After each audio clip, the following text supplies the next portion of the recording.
Hi there, AP Euro students, and welcome to today's lecture, Section 1.7, New Rivals on the World Stage, a continuation of the Age of Exploration in Unit 1. So our objectives and themes for today. The objective is to explain how and why trading networks and colonial expansion affected relations between and among European states. And our themes for this lecture include interactions with Europe and the world, economic and commercial developments, and I think you could likely make an argument that there's also a bit of politics in today's lecture as well. Let's start with the Portuguese. Now remember, the goal for these early European explorers was to find an alternate route to Asia. Specifically, they're looking for an all-water-based alternate route to Asia to circumvent those Arab middlemen in the Middle East, and especially the Ottoman Turks, who had closed off or monopolized all of the overland trade routes. So the Portuguese would begin by going south, and you can see that in the map that's in the upper left-hand corner. They would begin by exploring south down along the western coast of Africa and established a commercial network along the African coast, and then eventually over to South and East Asia and even in South America. Now, the foundation for Portuguese expansion was established by Prince Henry the Navigator. Now, Prince Henry the Navigator is not an explorer himself, all right? He was one of the monarchs, not the king, but, I think a second or a third son. And his hobby was basically navigation and exploration. He was passionate about exploration. It just fascinated him. He wanted to find a possible Christian kingdom down in Africa to ally against the Muslims, even though there weren't any. He wanted to find new trade opportunities for Portugal, and he wanted to spread Christianity.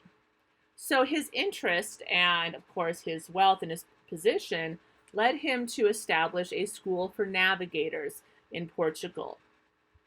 And at this school for navigators, students studied and improved navigational technology, including the compass and the astrolabe that we discussed in the previous lecture. And also the school developed advances in ship design, ultimately leading to the creation of the caravel, which of course was adapted from Chinese technology.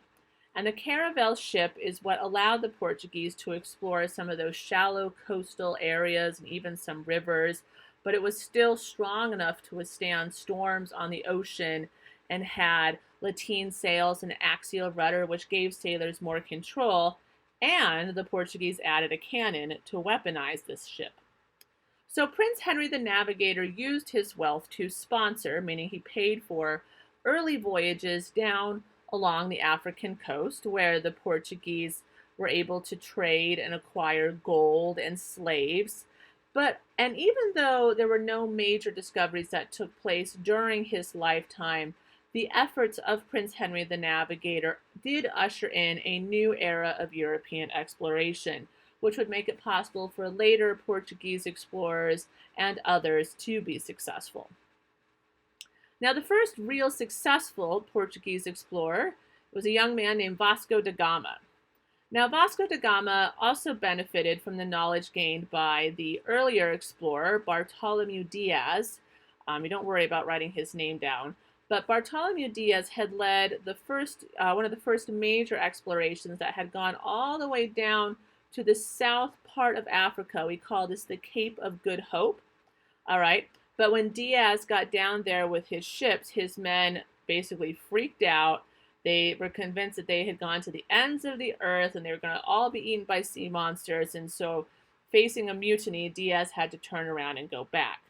Well, several years later, Vasco da Gama used that same information, that geographic information, to get not only down to the southern tip of Africa and the Cape of Good Hope, but Vasco da Gama was able to continue and successfully find that alternate route to Asia once he landed in India. So, cha-ching, he wins. He was the first European explorer to find that alternate route to Asia.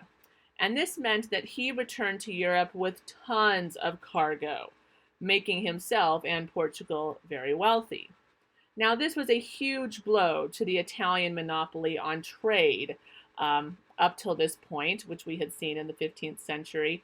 Up to this point, the Italians had a virtual monopoly. Even with the fall of Constantinople, they were still able to work with the Ottomans to an extent.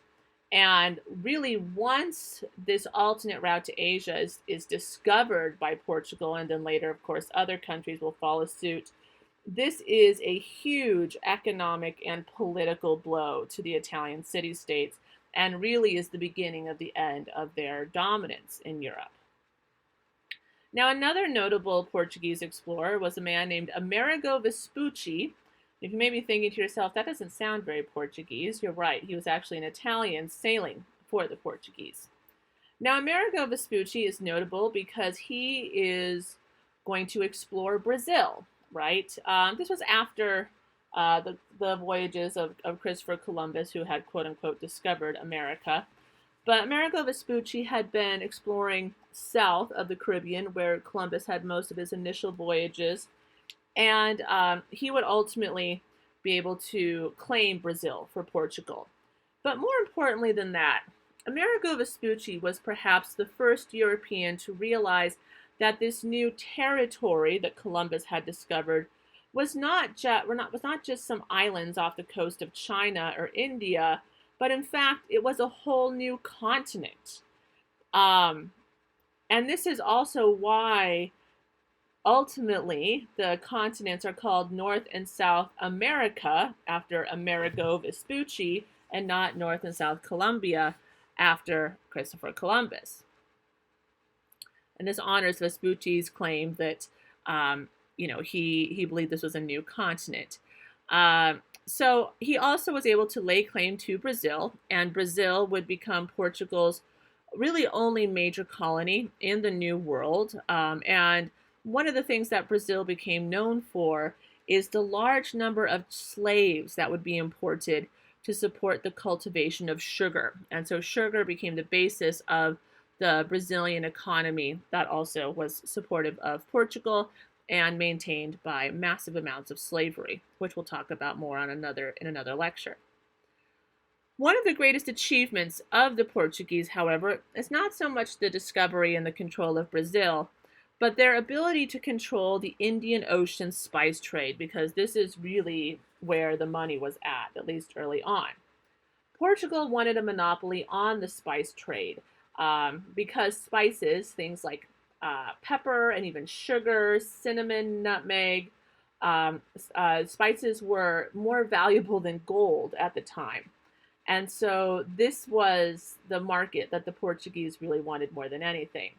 Now, initially, the spice trade was controlled by local merchants, maybe some Muslims or other native peoples. And at first, the Portuguese tried to convert some of these locals to Catholicism, because the Portuguese were also very messianic in wanting to spread their religion. But when cooperation didn't work, they frequently turned to brutal attacks on the local population to maintain superiority. This happened definitely in the port of Goa, right up here, which is more or less modern-day Bombay or Mumbai. And they also conducted numerous raids against Arab shippers in Africa as well. In 1511, Portuguese sailors seized the city of Malacca, Malacca, which was over in Indonesia. This was a major port for the spice trade, and massacred the indigenous population there.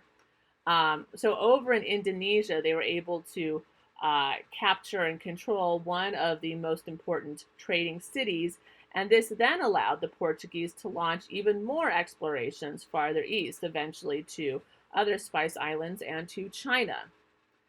Ultimately, their successful seizure of the spice trade from Muslim and Indian traders led to enormous profit for Portugal. However, Portugal lacked the power and population necessary to really establish true colonies in Asia. They were only able to maintain military superiority over the locals until they were eventually overrun by another European power, the Dutch, in the later 16th and 17th century. Now, right on the tail of the Portuguese came the Spanish. And perhaps Spanish exploration has a larger global impact, especially living where we do, which is a former territory of Spain.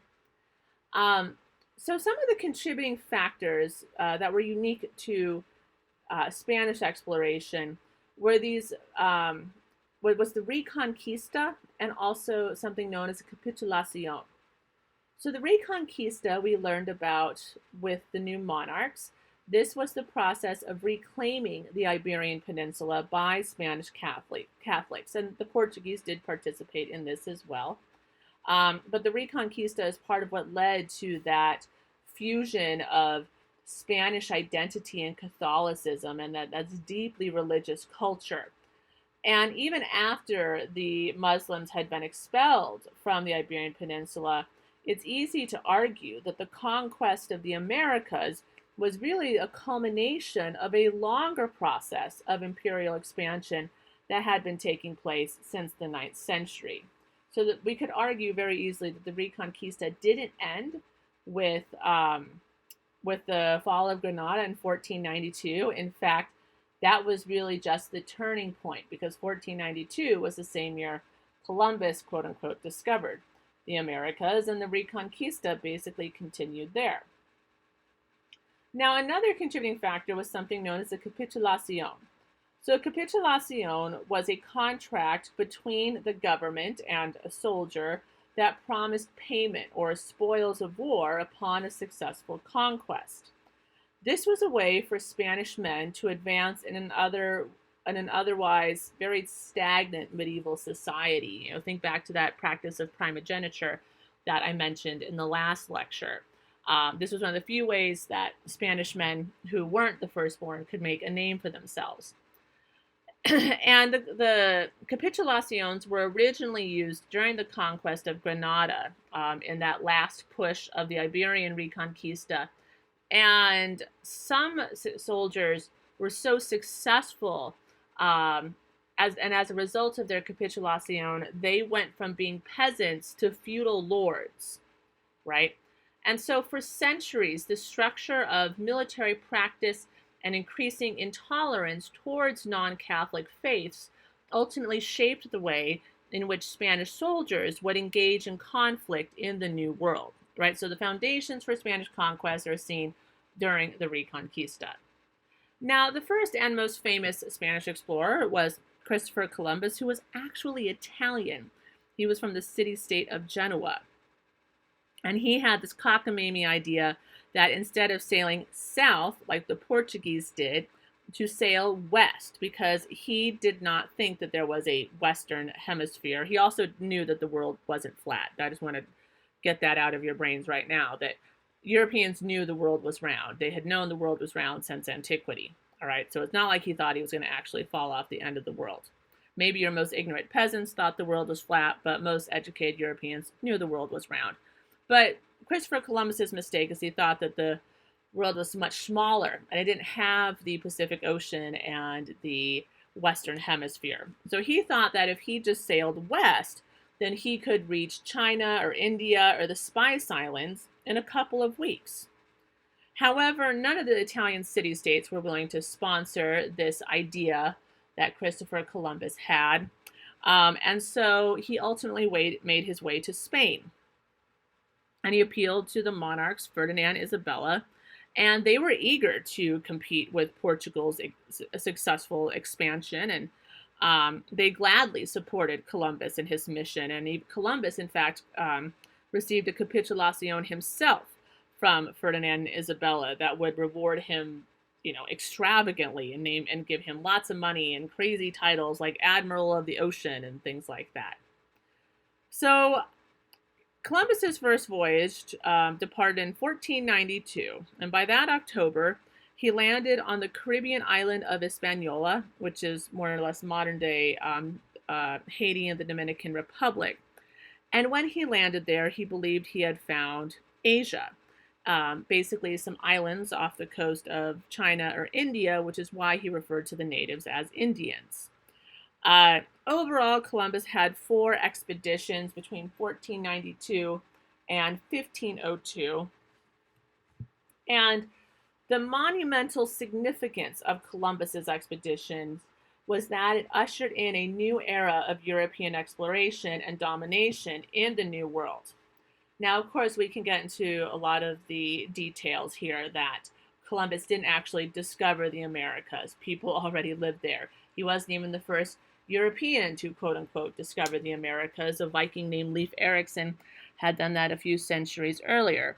However, he was the first European in this context in early modern Europe during the Age of Exploration, in the context of the Renaissance, when many Europeans recognized that they were sort of the beginning of a new age, right? And he had the technology and the resources to make this discovery and make this connection. That is really why he is significant. Now, also recently, there has been a lot more controversy over the legacy of Columbus and not necessarily viewing him as a hero, because he and his men did commit terrible, terrible atrocities against the indigenous people. Rape, murder, pillage, burn, consumed by insatiable greed. In fact, reports of his abuse and mistreatment were so were so notable that on his last voyage, the Spanish government sent people out to arrest him and bring him back to Spain. So actually, he died without a lot of the fame and fortune that he had once had. He was somewhat disgraced by his treatment of the native peoples. But regardless, his name is in the history books probably more than anyone else, and that by definition is a form of success for many of these men in European history. Anyway, another notable Spanish explorer was Ferdinand Magellan. And Ferdinand Magellan sailed about a decade or two after Columbus. And his goal was to find a new overseas route to Asia along the south end of South America, right? So by this point, the Europeans recognized that this was not just islands off the coast of Asia. It was another continent, but they weren't quite sure how far north or how far south it extended.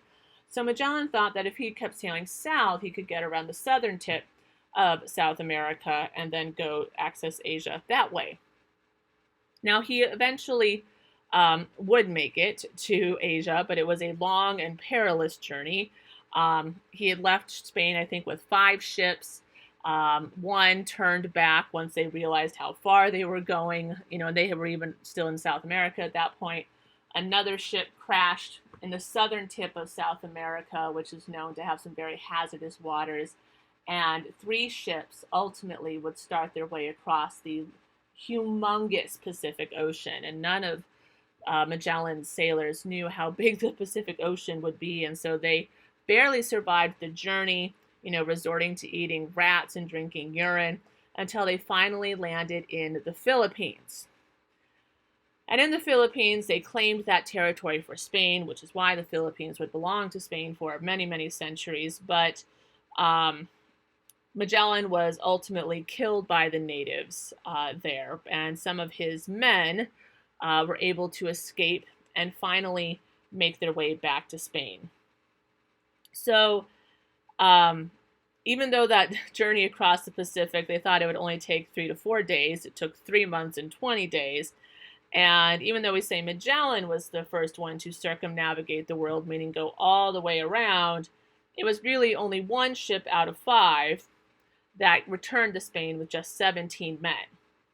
Regardless, he laid claim to the Philippines for Spain, and this became a major trading point for Spain in Asia, right? So this is going to be a major trading base for Spain, especially when they start to trade silver with China, which becomes one of the most important trade routes in the world. So this map shows you basically in these early days of the Age of Exploration what territory is starting to be established and controlled by Portugal, which is mostly in the Eastern Hemisphere, all of those little green territories, and then also what is starting to be controlled by Spain, right? So Spain will focus a lot more on the Americas and the Western Hemisphere, and they will be very successful in their exploration and their conquest. And this is largely due to several conquistadors or conquerors who would have famous interactions with the native empires of Latin America. So I'm going to tell you a little bit about two of the most famous conquistadors and their defeat of the mighty Aztec and then the mighty Inca Empire. Starting with Hernan Cortez.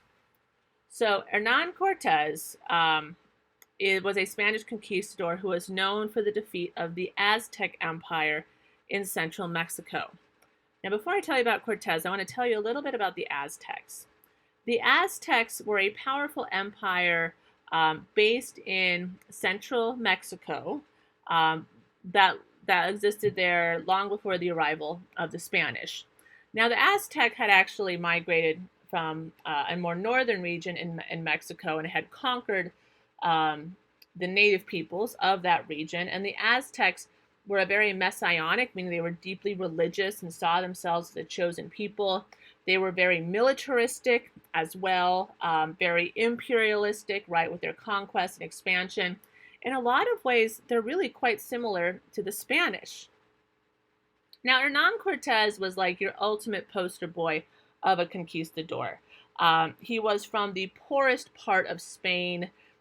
He had no opportunity for social or economic advancement in Spain, and so he needed that opportunity provided by exploration. And so he traveled to Haiti, that island of Hispaniola, as early as 1504. Early on, he was able to secure some land for himself. This was called an encomienda, and we'll learn more about encomiendas in a later lecture. But basically, it was a grant of land and the natives on that land that he could control. Cortez also was a typical conquistador in the sense that he was very greedy. He was greedy for more money, for glory, for fame, right? And this is ultimately what led him to organize and lead what was actually an illegal expedition of the Yucatan Peninsula in Mexico, right? So he organized this expedition to go explore Mexico because people were curious about what was in there, and maybe there were wealthy, cities full of gold and things like that. But when he left for this expedition, he actually did not technically have the permission from the local authorities. So the expedition into the Yucatan Peninsula in 1515 is a very interesting story, actually. When he and his men arrived on the coast, they were actually supported by local tribes that had been subjugated by the Aztecs. So a lot of the local tribes in Mexico hated the Aztecs and saw the Aztecs as these foreign conquerors, right? And hoped that Cortez and his men, as strange as they might be, would help them in getting rid of the Aztecs. And ultimately Cortez was able to hire a couple translators who would support him and his men in their conquest to find what would be the Aztecs. So Cortez and his men made their way inland until they got to the city of Tenochtitlan, which is modern-day Mexico City. And they were initially welcomed by the Aztec Emperor Moctezuma. Some people believe that maybe the Aztecs thought that Cortez and his men were representatives of a god, the god Quetzalcoatl, and therefore they should be welcomed and honored. And so gold and accommodations were offered to Cortez and his men, although there's some question over whether this was really a way to welcome them authentically, or was there maybe a plan to try to trap them? Did the Aztecs really trust them or not? But regardless, as soon as Cortez and his men, saw that the Aztecs were enormously wealthy and had gold, and their city, Tenochtitlan, we will learn is what was a huge, really cosmopolitan city, especially for the New World. So Cortez and his men became very greedy, and ultimately a conflict broke out as Cortez and the other conquistadors attempted to acquire more gold. And in this conflict, Montezuma was killed the Aztec emperor was killed, and so that meant that Cortez and his men had to get the heck out of that city as soon as possible. So they fled the city. They went out to get reinforcements from from the Spanish, from other native tribes. And after the conflict, their goal was to starve out the city. But they had actually already left their best weapon inside the city, and that was the disease of smallpox. Because after Cortez and his men left, the disease smallpox spread throughout the city, killing hundreds and thousands of Aztecs and significantly weakened their empire. So even though Cortez and his men found new allies and reinforcements from the Spanish and other neighboring tribes, the smallpox was really the greatest weapon that they had. And so then upon their return, it was very easy, actually, for the Spanish to attack the Aztecs, to overthrow them, and to essentially destroy the Aztec city of Tenochtitlan. And they dismantled the big, mighty pyramids and temples and used those to build new Spanish cities and churches, right? And ultimately, the city of Tenochtitlan would become one of the new capitals of the Spanish Empire, and today it's actually Mexico City. And this is ultimately what allowed the Spanish to gain control of northern and central Mexico. And then in South America, there was another conquistador named Francisco Pizarro, and he would be known for his conquest of the Inca Empire. So the Inca Empire existed in what we consider today more or less to be modern-day Peru in the Andes Mountains, and they had been around since about 1200.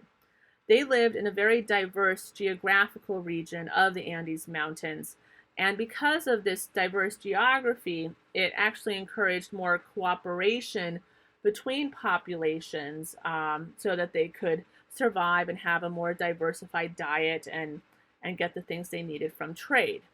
So whereas the Aztec were really messianic, militaristic, and imperialistic, the Inca were really an empire based on ideas of kinship and family and shared identity, more so than military conquest, right? So as the Inca expanded, because they were an empire that expanded, they were more about incorporating populations and expanding that idea of what it meant to be Inca and incorporating new peoples into Inca culture and Inca language. And they did this through intermarriage, through migration and resettlement, or the redistribution of tribute, right? So instead of, violent military conquest, they really would prefer to incorporate people into their empire. However, even before the arrival of Francisco Pizarro, smallpox would make its way down to the Inca Empire and weaken it significantly. Also, there were issues with succession. And when the Inca emperor died and his sons fought to succeed him, that led to sort of a leadership crisis. And it was right at this moment that Francisco Pizarro began his expedition to find the Inca. Now, like Cortez, Francisco Pizarro was a poster boy for conquistadors. He was actually the illegitimate son of a nobleman in Spain, and being an illegitimate son was even worse than being a second, third, or fourth son because you had absolutely no claim to title or land or opportunity. And so, like Cortez, he made his way to the New World because that was really his only opportunity. He had been in the Caribbean since about 1501. And actually settled in Panama, where he became a prominent citizen and a member of the city council for the Spanish colony in Panama. And Panama was also a crossroads for explorers in the region, a place for rumors and stories. And so ultimately dozens of stories began to circulate about these rich lands to the south, this mighty civilization. And of course, Pizarro, being young and ambitious and greedy, decided to take it upon himself to organize an expedition to go explore these southern lands and this southern civilization. So Pizarro and his men would ultimately make their way down into the Inca Empire to the city of Cajamarca. And this is where they have their showdown with the Inca Emperor Atahualpa. So the Incas, of course, were aware that Pizarro and his men were coming and actually helped to arrange this meeting between Pizarro and the Inca Emperor Atahualpa in the town of Cajamarca. Now, Pizarro only had about 62 horsemen and 106 foot soldiers, whereas the Inca had nearly 80,000 men camped around the city and 6,000 in the city of Cajamarca. However, the thing that the Inca didn't have was guns, right, and gunpowder. Now, at the beginning of this meeting, the Spanish sent out a priest because these conquistadors always traveled with Catholic priests, and this Catholic priest came out, and he began to read the terms of the requirement. Ultimately, the Spanish expected that Atahualpa surrender his entire kingdom to Spain and convert to Christianity. And this priest, of course, speaking Spanish or Latin, neither of which is a language that Atahualpa knows, and so Atahualpa has no idea what's going on. And the priest is saying, all right, this is how it's going to go. We're Spain. We're going to conquer you. You belong to us now. Your land belongs to us. This is how it works. Atahualpa's like, I don't know what you're talking about, dude. I don't speak Spanish. And the priest says, we are better than you. Here is a book. It's called the Bible. And this will explain to you why we are superior. And he gives Atahualpa the Bible. Now, Atahualpa had never even seen a Bible, let alone any book before. And so he looks at it thinking, like, what the heck is this thing? And throws the Bible on the ground in front of all these Spaniards. So Pizarro and his men then attack Atahualpa. They slaughter the carriers of his throne and his bodyguard. There's a story that Pizarro grabs Atahualpa and drags him by the streets through his hair. And Atahualpa, the mighty Inca emperor, is imprisoned and held for ransom, right? And in return, the Inca actually offer about 11 tons of gold for his release, which is the equivalent to close to $75 million in today's market. And even though the ransom was paid, Pizarro did not release Atahualpa. He instead chose to execute him and continue his conquest of the Inca Empire. Ultimately, by 1535, most of the empire, including the capital of Cuzco, would be defeated, and Pizarro and his men would establish a new Spanish capital in what is known as Lima, Peru today. Part of the reason he was successful is because Pizarro exploited the tensions in the Inca Empire because of the controversy over succession, because Atahualpa had recently killed his brother to become emperor. Disease had also significantly weakened the Inca Empire. And of course, there was enormous greed from the Spanish. Pizarro and his men ultimately saw themselves as these triumphant conquerors and therefore looted the wealth of the empire and exploited the people. They saw themselves as feudal lords that no one could control. And their exploitation and abuse of the native peoples was some of the worst that we see from anyone in the New World during the Age of Exploration. So that brings me now to another important component of Spanish exploration, and these are Catholic missionaries. And Catholic missionaries always accompanied the conquistadors. From the first voyage of Columbus to the voyages of Cortez and Pizarro, there were always a fair amount of Catholic missionaries, usually monks or priests, that accompanied them. And actually, the missionaries, in a lot of ways, were the good guys here. They were often the whistleblowers for the abuses of the conquistadors, right? So they would rat out the conquistadors to the Spanish government for treating the native peoples in a very, awful, inhumane way. Now, the most famous of these missionaries is a man named Bartholomew de las Casas. He was actually a priest and a former conquistador whose father had accompanied Columbus on his second voyage. And de las Casas became an advocate for the native peoples. And one of his very famous writings is called A Brief Account of the Destruction of the Indies, where he publicly criticized the ruthlessness which with Columbus and his successors treated the Amerindians, the native peoples of the Americas.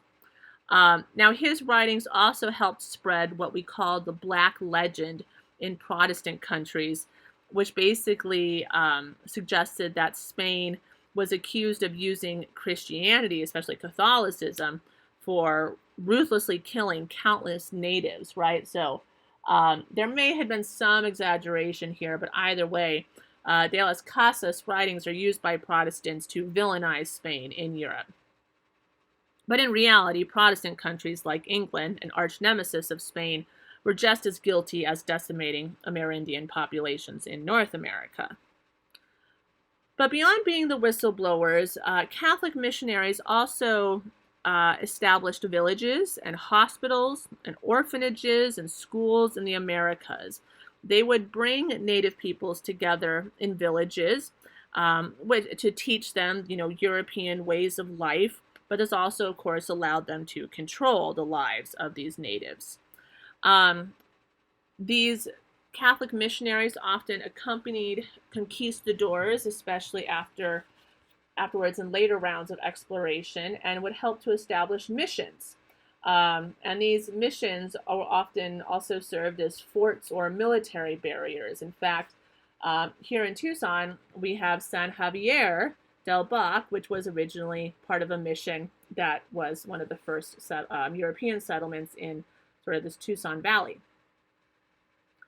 And of course, these missions and these schools and these villages were opportunities to teach native peoples the European way of life, right? Reading, writing, arithmetic, even agriculture, and of course, religion. Lots of instruction in Catholicism.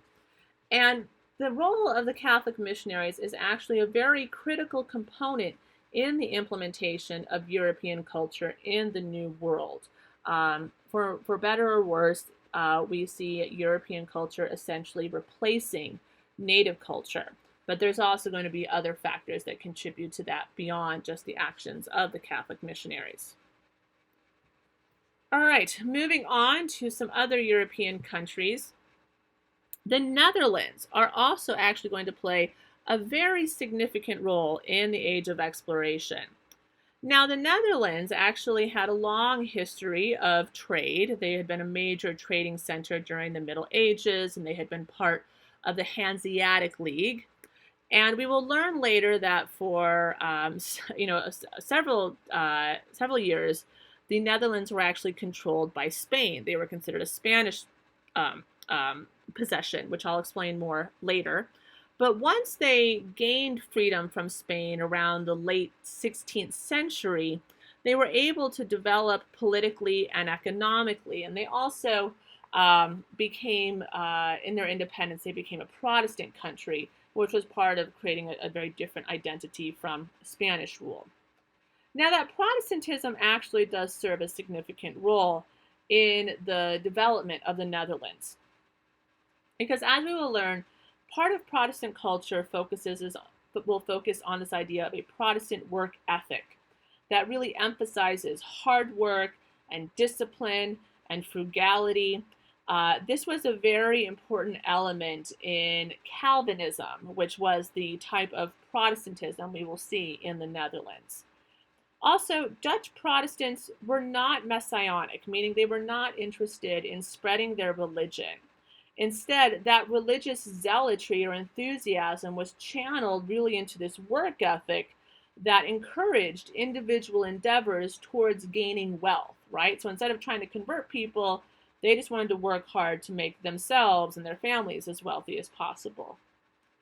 Now, the Dutch, which is the Netherlands, of course, would actually assume control of the Indian Ocean trade and also the Atlantic slave trade in the 17th century. So the Dutch recognized that Portugal was actually starting to lose control of the Indian Ocean trade, and so the Dutch came in and pushed them out and even captured that valuable port of Malacca in 1641. And the Dutch actually were more successful. They were more prosperous than the Portuguese in the Indian Ocean trade because they were easier to work with. They weren't quite as brutal, and they also didn't try to convert the natives. But like the Portuguese, the Dutch primarily controlled key port cities, right? They didn't establish huge colonies for the most part, but by controlling key port cities, they were able to bring luxury goods from East and Southeast Asia and sell them to Europe for an enormous profit. Um, and later, they would even gain control over the Atlantic slave trade almost exclusively. So, one of the ways to think about the Dutch how to characterize the Dutch in the age of exploration is to think of them sort of as the FedEx of Europe, although now we might more appropriately say Amazon Prime, right? But they did not establish huge colonies like the Spanish or even the English. They controlled key port cities and they facilitated the movement of goods. They were traders, not more than they were colonizers. However, there was one notable colony that the Dutch did establish down at the very southern tip of Africa in the Cape of Good Hope, right? This colony began as simply an acquisition of the Portuguese port that was there, but then did eventually develop into a permanent settlement. And the Dutch people who settled there became known as Boers. And they developed a very interesting and unique culture in a lot of ways. They were very, very religious, devoutly religious, but also they became extremely racist. So the racism and their religion fused together to create this sense of superiority.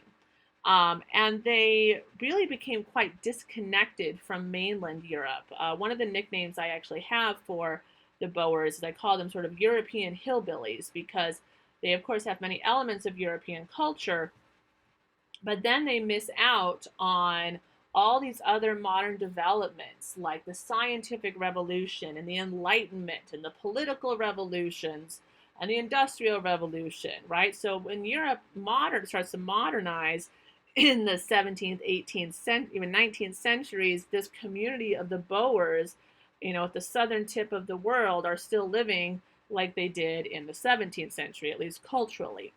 And so that's going to actually lead to some pretty significant conflicts with the British when the British try to start colonizing Africa in the late 19th century. But that, of course, is another story for another day, in another unit, in another semester. Moving on now to the French.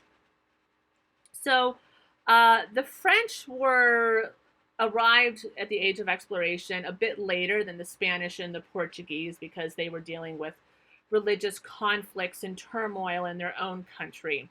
However, the first notable French explorer was a man named Jacques Cartier, who explored parts of Canada and was able to even establish maybe a few early forts for the French in Canada. So Cartier was actually in search of something called the Northwest Passage, which doesn't exist, but some Europeans believed that maybe there was a waterway that could connect the Atlantic and Pacific Oceans in North America, much like Magellan thought there might be one in South America. So Cartier was basically doing the same thing Magellan did, but in the north. Obviously, he was unsuccessful, but he still explored most of the St. Lawrence River region of Canada and began to, again, sort of lay some claim to that territory for the French. Now, the French, like I said, have a fairly late entrance into the age of exploration due to a lot of religious wars and conflict that were plaguing France throughout the 16th century. So they really did not establish their first true settlement until 1608, and that was in Quebec, what we now know as Quebec. But they also tried to establish colonies in Nova Scotia and even established a couple military forts along the Ohio and Mississippi rivers. Now, the French are not going to focus so much on lots of colonization by French people. They're going to focus more on the economic advantage, specifically the Canadian fur trade. So they discovered that furs from animals, especially beavers, were very popular in European fashion. And so that's really what they focused most of their energy on, especially in these first few centuries. And so young French men would sail over to Canada And they often traveled with Jesuits. Jesuits are a type of Catholic priest. And this, of course, was to support the conversion of natives because the French were also very Catholic, although not quite as insane as the Spanish. But still, the French often worked with natives in the fur trade. So it was actually the natives who would catch and skin beavers and then sell that fur to the French, who in exchange gave the natives guns and other types of cloth or alcohol for that fur. Now, of course, this had some very negative long-term effects. It led to overhunting of the beaver and other animal populations. It also put firearms in the hands of Native Americans, which would lead to other conflicts with European settlers later on. And overall, the French actually saw pretty slow population growth in their colonies. And part of the reason for this is because the French government did not provide adequate men or money for large-scale colonization. The French government always prioritized European war and conflict over colonization. Also, the cold Canadian colonies up north were not as appealing to settlers as, say, the British colonies of the Atlantic seaboard or even the Caribbean colonies. Also, the French did not allow religious minorities like Protestants to settle in their colonies, and so Protestants who were forced to flee France for political reasons later on would actually come to British or Spanish colonies. And also, the lifestyle of these fur traders was really not conducive to family life. Usually, it was just single young men looking for economic opportunity. They would spend a couple years in the fur trade, and then they would go back to France.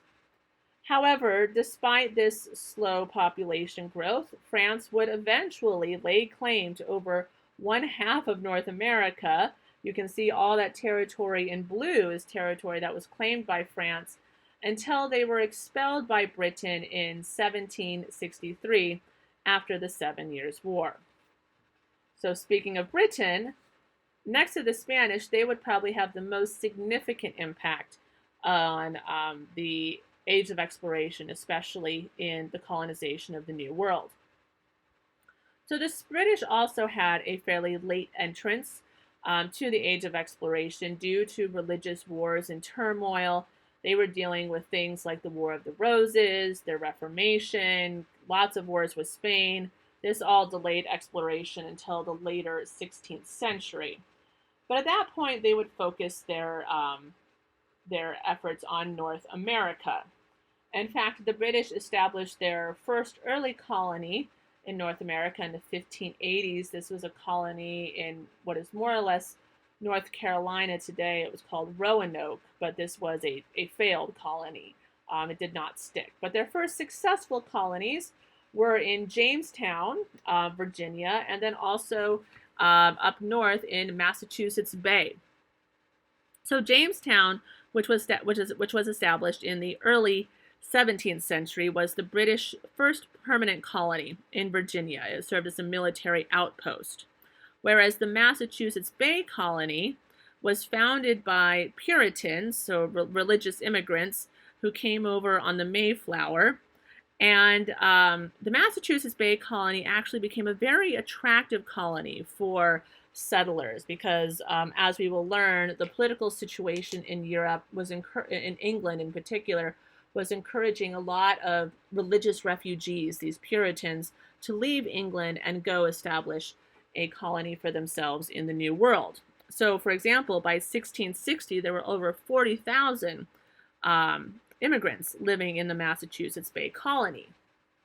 Also, another religious minority, the Quakers, migrated to the New World and began to settle in areas like New Jersey and Pennsylvania. And by 1664, the British actually controlled most of the Atlantic seaboard, even pushing the Dutch out of their little colony, which they called New Netherland or New Amsterdam, and the British reclaimed it and named it New York, and that would become, of course, New York City. Now, unlike the Spanish and the French, we would actually see lots of families migrating over to the New World from Britain to support colonization. And this is what allowed for rapid population growth. By 1750, there were already 1.5 million settlers in the British colonies, many of which had been born there. This led to vibrant and wealthy port cities like Boston, New York, Philadelphia, Charleston.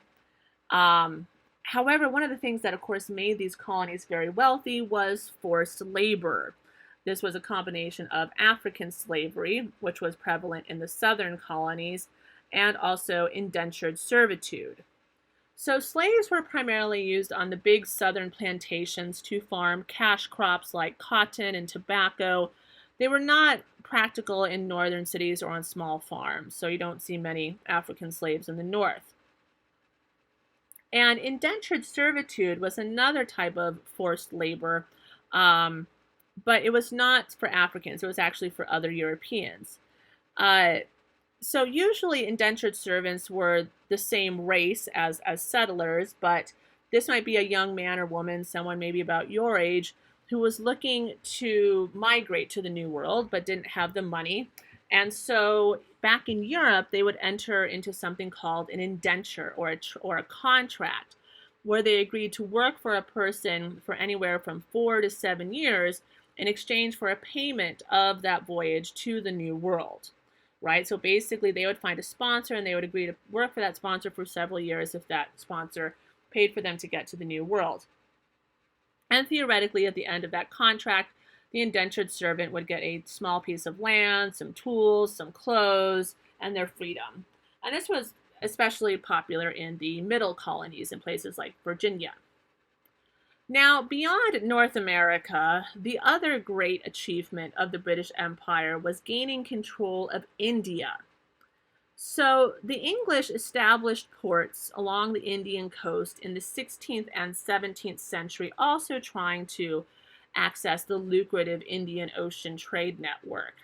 However, instead of focusing on spices, they primarily focused on cotton. Cotton was exported to fuel Britain's early textile industry. But they also ran into competition with the French, who also established ports in India. And this is one of the contributing factors to the 7 Years' War, which was the great war for empire and colonial control between the British and the French, which we'll talk about shortly. Now, the British would actually maintain control of India long after they lost control of the North American colonies in the American Revolution, right? So up until about the 19th century, the mid-19th century, the British interests in India were managed by a corporation called the British East India Company. This is what we'll learn as an example of a joint stock company. However, this corporation, which was running a country, had some mismanagement, which led to a major revolt. And even though that revolt was crushed, it did lead the British government to take direct control of India, which became a full-on British colony in the 19th century. And especially after the loss of the American colonies, India was very, very important. It was called the crown jewel of the British Empire, especially during their imperial peak when they conquered an insane amount of territory across the world. That's when we'll talk about that when we get to new imperialism of the 19th century, which is sort of another story for another day. But in short, they would hold on to India until 1947, right? So here is an image of the extent of the British Empire. This is at its peak, okay? So this is really not until the 19th century, even though the context of this early age of exploration is more like the 16th and 17th centuries. Keep in mind that eventually the British Empire would get to be this big. This is why they have that saying that the sun never sets on the British Empire, because quite literally it doesn't. Now, that brings us to our final topic for today's lecture, which is a brief discussion on some of the colonial conflicts and rivalries that would inevitably emerge during the Age of Exploration, and also as these European states began to acquire, conquer, and control territory across the globe. So the first notable conflict was called the Treaty of Tordesillas. This was not really an active conflict like countries going to war against each other, but it was a treaty to prevent future conflict. The Treaty of Tordesillas settled a land dispute between the Spanish and the Portuguese after the return of Christopher Columbus. Right? So basically, Spain wanted to secure their newfound territorial possessions that Columbus had, quote unquote, discovered for them. They wanted to make sure that no other countries could lay claim to that region. And so the Treaty of Tordesillas is essentially a line drawn down the middle of the world. We'll call it a demarcation. All right. So this line that you can see that drawn down the middle of the world that basically divides territory between the Spanish and the Portuguese. And the person who helped to negotiate this treaty was none other than the Pope, because as we know at this point, the Pope was basically the king of kings in Europe. And so who else do you go to settle this type of rivalry? And also, this Pope happened to be Alexander VI, the Borgia Pope, right? So this treaty allowed Spain to claim and conquer the majority of the Western Hemisphere, but also Portugal gained exclusive rights to the slave trade that came out of Africa. They also were able to lay claim to Brazil, and Portugal believed that they actually got the better end of the deal because they got to maintain control of the Indian Ocean spice trade, although in the long run, Spain will have the better deal because they will control most of North and South America and the lucrative silver mines that have yet to be discovered there. All right, skipping ahead a little bit, this war has both a European context and an international context. This is the War of Spanish Succession. All right, and so we're going to learn more about this war later on when we get to absolutism in Unit 3, because this was one of the 4 wars of the great French king Louis XIV. And basically, in short, what happened is that the last Habsburg monarch of Spain died childless and did not have an immediate heir. And this led European countries to go to war over who would inherit Spain and, more importantly, all of Spain's possessions. And so this included conflict in Europe, in North America, and also in India.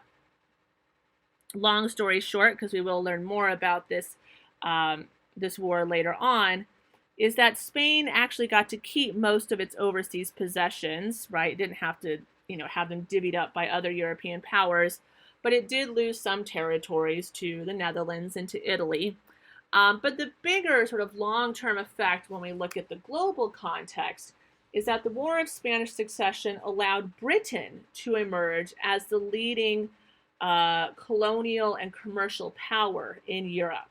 All right, so the War of Spanish Succession was one of the things that contributed to the decline and the weakness of Spain, and then ultimately the rise and the dominance of Britain. It didn't actually benefit France that much, ironically, but that will be another story for another day. And then finally, the biggest war that took place in this context of sort of global colonialism is what we call the 7 Years' War. The 7 Years' War is called the Great War for Empire, and it was primarily fought between Britain and France, who are old enemies. And really, it was the growing importance of international trade and the economic competition that came with that ignited the war. And even though the 7 Years' War was primarily between the British and the French, it also involved other European states. For example, the British were allied with the Prussians. Prussia's like early Germany. We'll learn more about them later. And the French also sided with the Austrians and the Russians. So some historians suggest that this was kind of like an early world war in a sense, because there was fighting not only in Europe, but also in India and North America. And the biggest conflicts actually took place in India and in North America. So first, let's look at the war in India. The war in India was primarily a struggle just between the British and the French for control of India. Both sides utilized the support of native Indian princes. However, the British would ultimately win this war, long story short. We're not going to go into the details. And the ultimate outcome is that the French had to surrender their holdings in India and basically totally give it up to the British. This was organized in something known as the Treaty of Paris, which is the overall peace settlement for the war in 1763.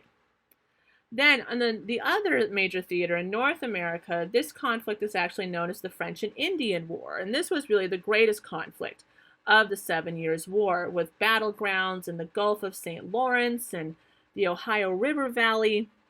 And this was caused because French activity in that region threatened to block British expansion in North America. This is before the American Revolution, mind you.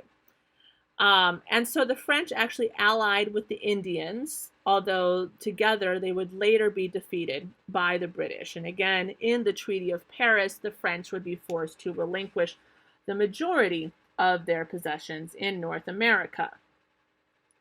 And the major outcome of this war is that it made Britain the world's greatest colonial power. So this happened several decades after the War of Spanish Succession. So really, it was the 7 Years' War that would make Britain the world's greatest colonial power. This was also a humiliating loss for the French, who at the time, had deep resentment for Britain. And you may remember from some of your study of American history that the French would later come back and support the Americans in their rebellion against the British. Yeah, the reason they did that is because they were still pissed off about at the British for losing this war. All right, so that's going to tie into all other types of French politics and issues and bankruptcy and the revolution, but that's going to be another story for another day. For now, really, we can just wrap this up by saying that these conflicts, the Treaty of Tordesillas, the War of Spanish Succession, and the huge 7 Years' War really demonstrate the growth of these European empires that emerged in the 16th and 17th centuries and would continue into the 18th and the 19th. So by the year 1700, the beginning of the 18th century, the world is starting to look quite different, as Europe has now laid claim to much of North and South America. They've established ports all over the world, and they clearly have begun to dominate international trade. So by 1700, we are clearly in the era of European supremacy. All right. Thank you so much for listening. I know this was a long lecture. Please remember to do your write-up and stay tuned for our next lecture, which will be a combination of 1.8 and 1.9. And I promise it will be shorter. Thank you and enjoy the rest of your day.